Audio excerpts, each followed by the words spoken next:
Welcome back. Well, let me start off by saying, yes, I know what I'm wearing.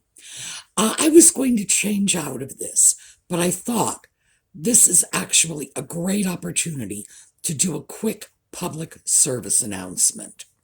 I walk. It's what I do. I like doing it. This is the exercise I get. And because I walk a lot, I'm very much aware of the number of vehicle pedestrian accidents out there.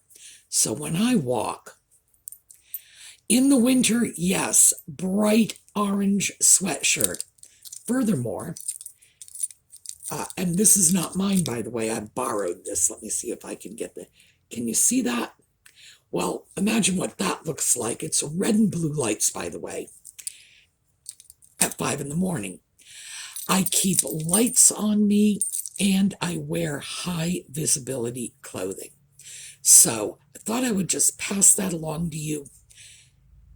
It's the easiest way to keep yourself safe if you're out walking. And it's not just because, I live in crazy town, and because in the summer you hear all the traffic noises. Yes, the traffic around here is nuts. But no matter where you live, even if you live in the city with good sidewalks, remember, high visibility clothing can and will save your life. So yeah, this is how I do it. And then get yourself a little flasher. By the way, I get these on eBay. They're less than $2. And this is how they come, in all kinds of different colors. And I clip them on Audie's collar when he wants to go out before dawn. He always wants to go out after dark, but I never let him. So it's just his morning jaunts. He'll get something like this. And one of my neighbors had stopped to tell me one day, because, he's a black cat, and he was running around with this red and blue light. And the neighbor said he pulled his car over to the side of the road because he thought it was a UFO. This little red and blue flashing light, nothing else there, because you can't see the black cat, just sort of bobbing up and down about a foot off the ground. I guess you had to be there. I thought it was hysterically funny, and I was surprised he was willing to admit it. But yes, Audie is terrorizing the neighborhood one way or the other.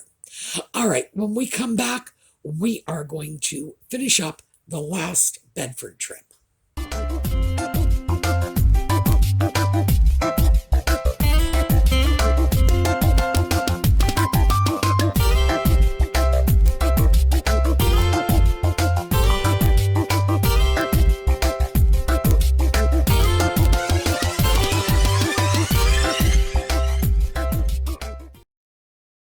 Okay, so also, as I mentioned in yesterday's video, my internet connection is hanging on by the skin of its teeth, and supposedly somebody will be out later today to deal with this.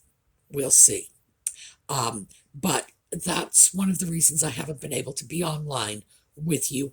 I'm focusing all of my effort and all of my internet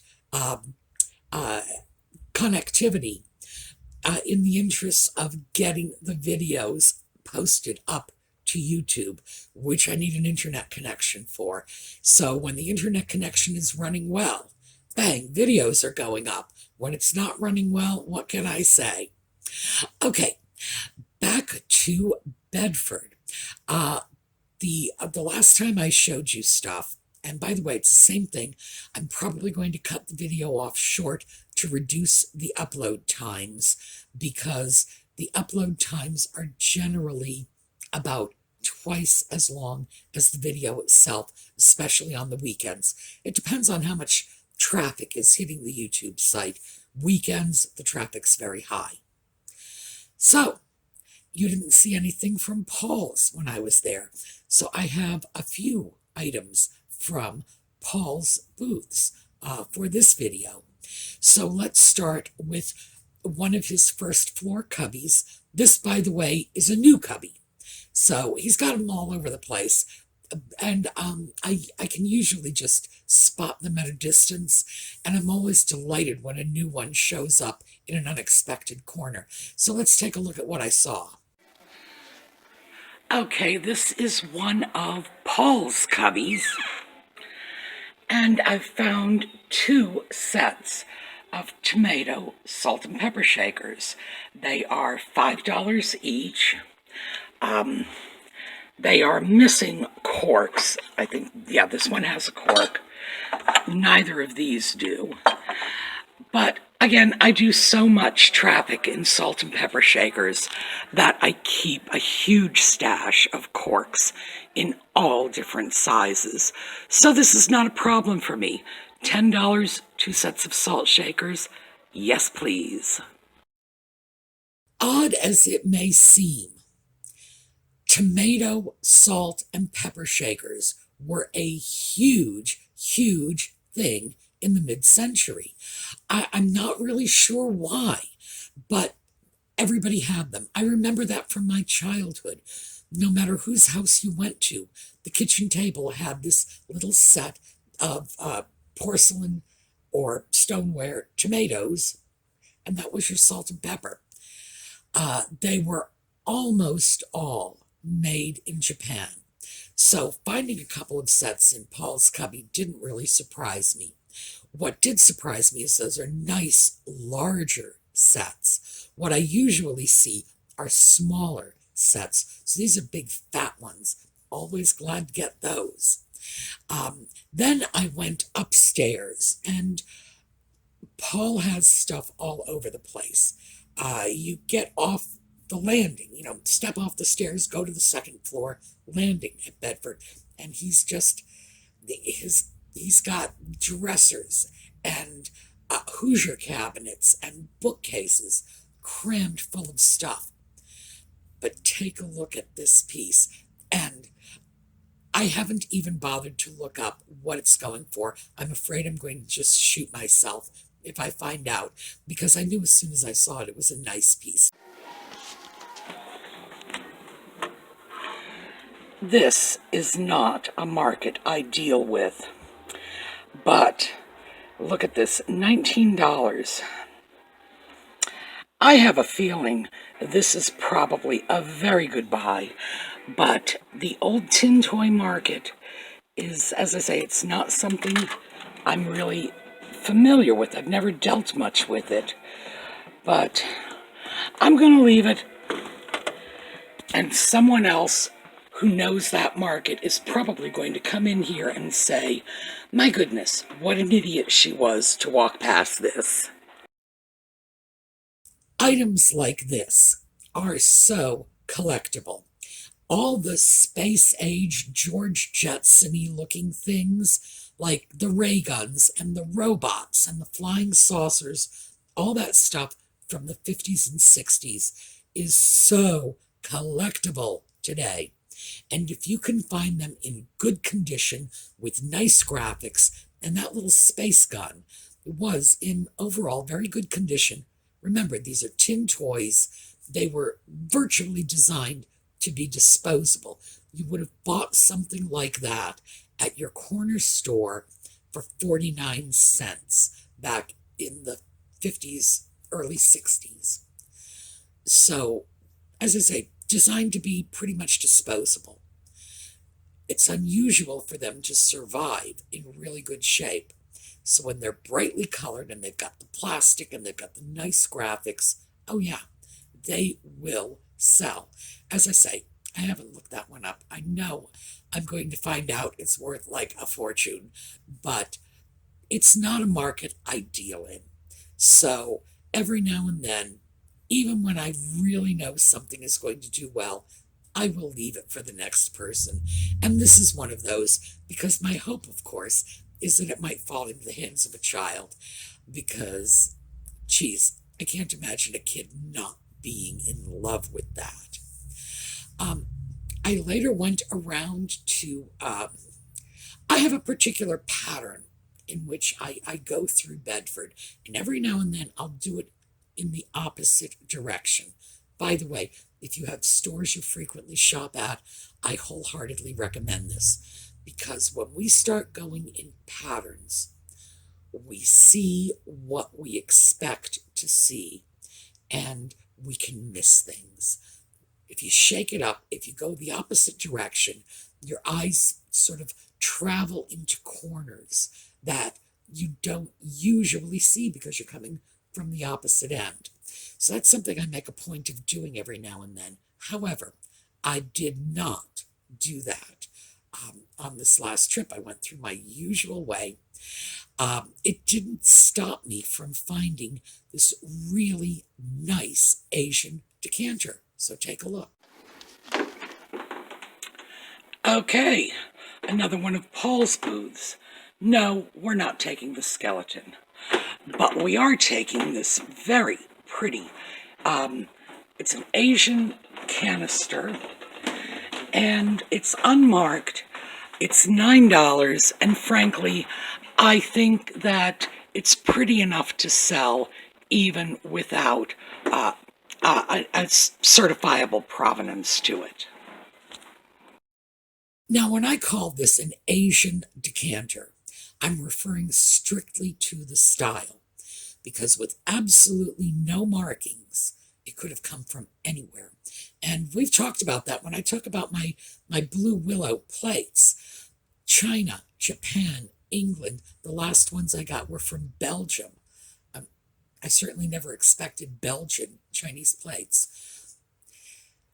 The Chinese blue and white porcelain has been around in Europe for a good, maybe 400 years now.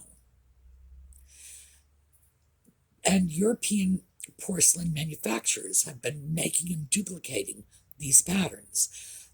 If they feel the style is going to sell, of course that's what they're going to do.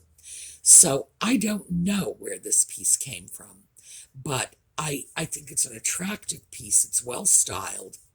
And for $9, oh yeah, absolutely, that piece was coming home with me.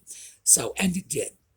So when you're looking at something like this, always keep in mind that if you know where it comes from, and it doesn't matter if it comes from Cleveland or Shanghai, doesn't matter.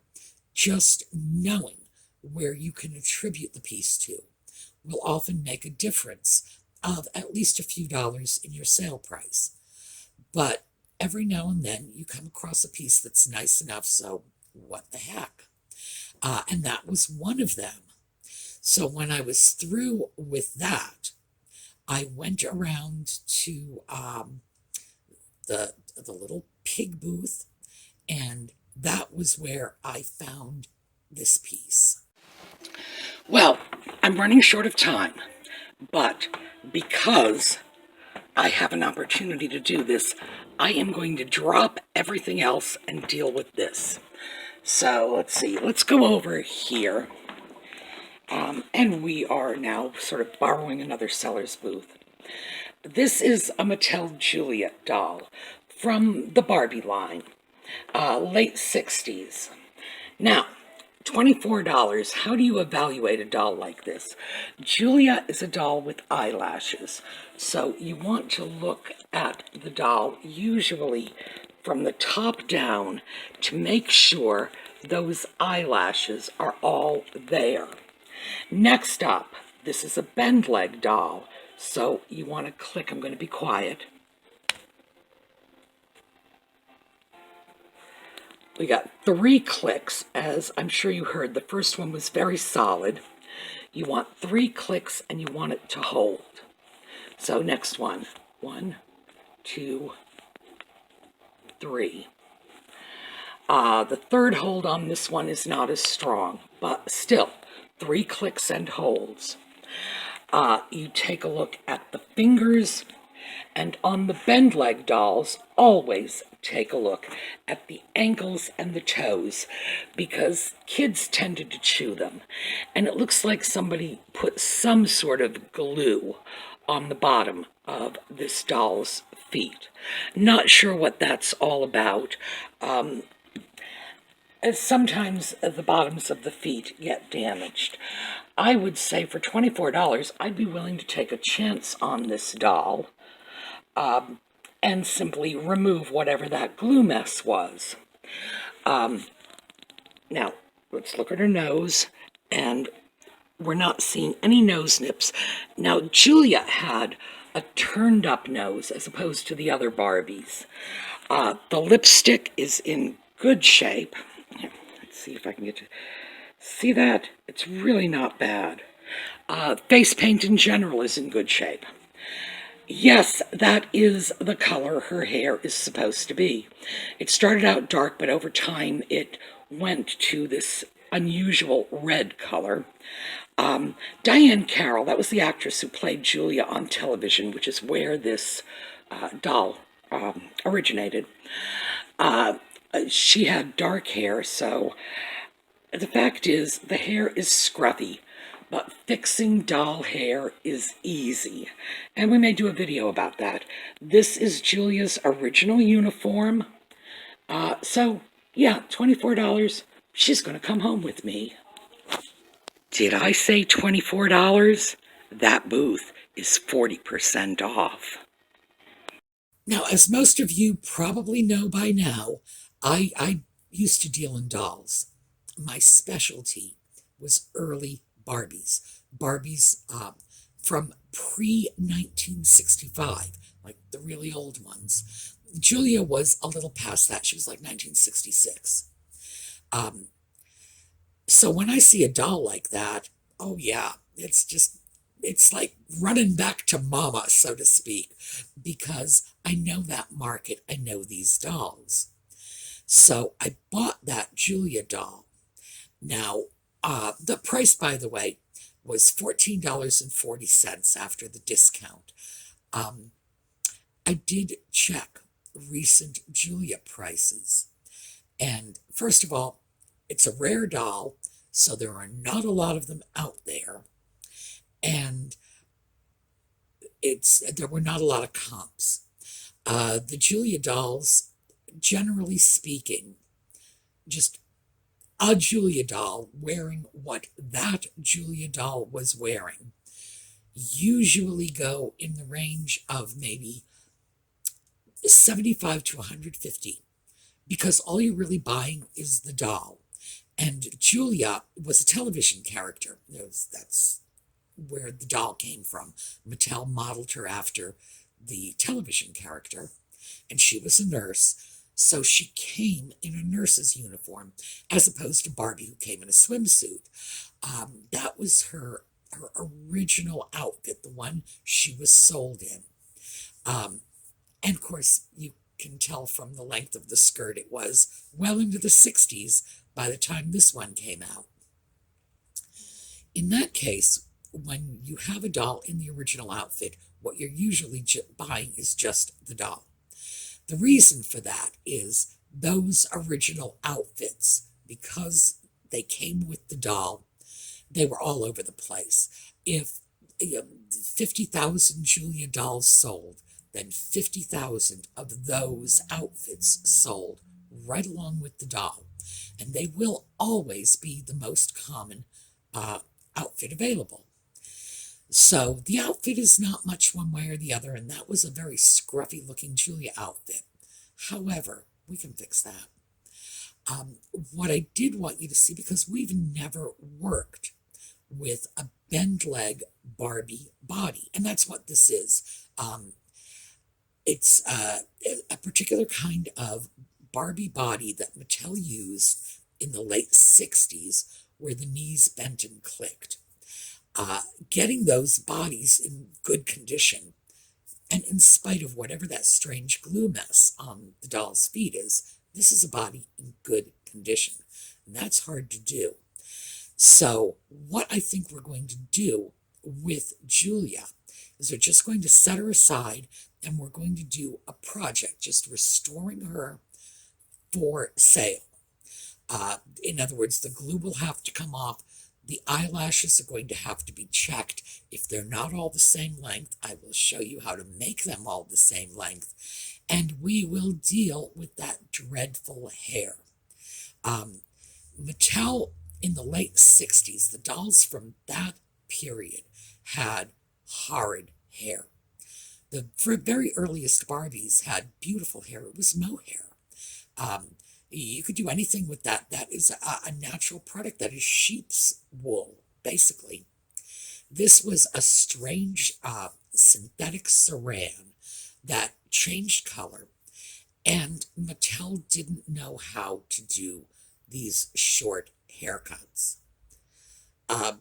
Frankly, they would have been a lot better off just rooting the Julia dolls the same way they did the bubble cut Barbie dolls. The hair would have held up better over time. But Julia wasn't alone. They did a Twiggy doll, too. The same weird, scruffy hair. And it just hasn't held up well. There are things we can do to fix that and make that look a lot nicer.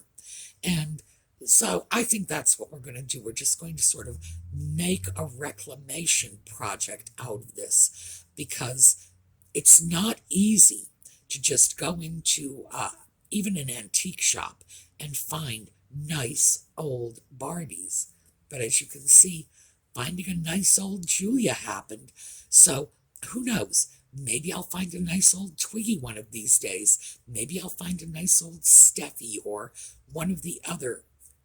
No, Stacy. Steffi, by the way, the DDR, the East Germany. This is communist Germany, or what my generation knew as communist Germany. The DDR had their own fashion doll, and she was Steffi. Mattel's was Stacy, so that was just a slip of the tongue. But there really was a Steffi doll. And Steffi looked a lot like a sort of generic Barbie. But the thing about Steffi is she had hair like corn silk. It's amazing. Even 50, 60 years later, you pick up one of those dolls and the hair is just so soft. So you let your fingers do the walking and they'll tell you which one the Steffi is.